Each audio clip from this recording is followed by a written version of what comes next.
mạnh mẽ nhưng em vẫn là con gái.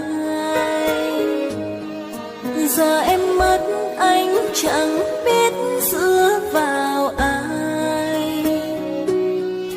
Thời gian sống ở bên nhau em vẫn luôn giữ thiệt thòi, nhưng chắc anh không thấy, không bận tâm. Chắc em sẽ phải tự thương lấy mình, chắc em sẽ phải thôi sống vì anh, tìm người khác để yêu thương. Thật sự không khó khăn gì, nhưng với em không có ai sống được anh. Thời gian sống không anh thật sự là điều quá khó với em bây giờ.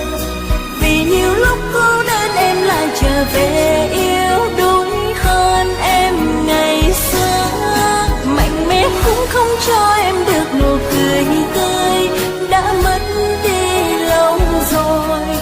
Và rồi những yêu thương chỉ là người lạ, nhưng tổn thương em sẽ mãi không thể quên.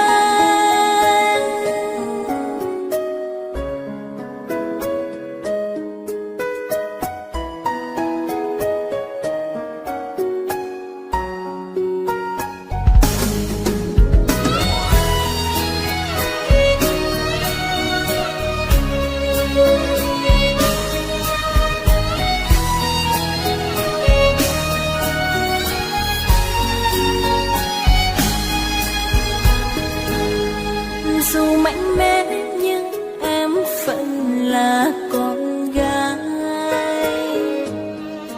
Giờ em mất anh chẳng biết dựa vào ai. Thời gian sống ở bên nhau em vẫn luôn giữ thiệt thòi, nhưng chắc anh không thấy, không bận tâm. Chắc em sẽ phải tự thương lấy mình, chắc em sẽ phải thôi sống vì anh, tìm người khác để yêu thương. Thật sự không khó khăn gì, nhưng với em không có ai sống được anh. Thời gian sống không anh thật sự là điều quá khó với em bây giờ.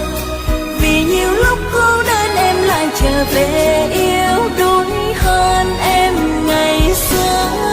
Mạnh mẽ cũng không cho em được nụ cười tươi, đã mất đi lâu rồi. Và rồi những yêu thương chỉ là người lạ, nhưng tổn thương em sẽ mãi không thể quên. Thời gian sống không anh thật sự là điều quá khó với em bây giờ. Vì nhiều lúc cô đơn em lại trở về yêu đuối hơn em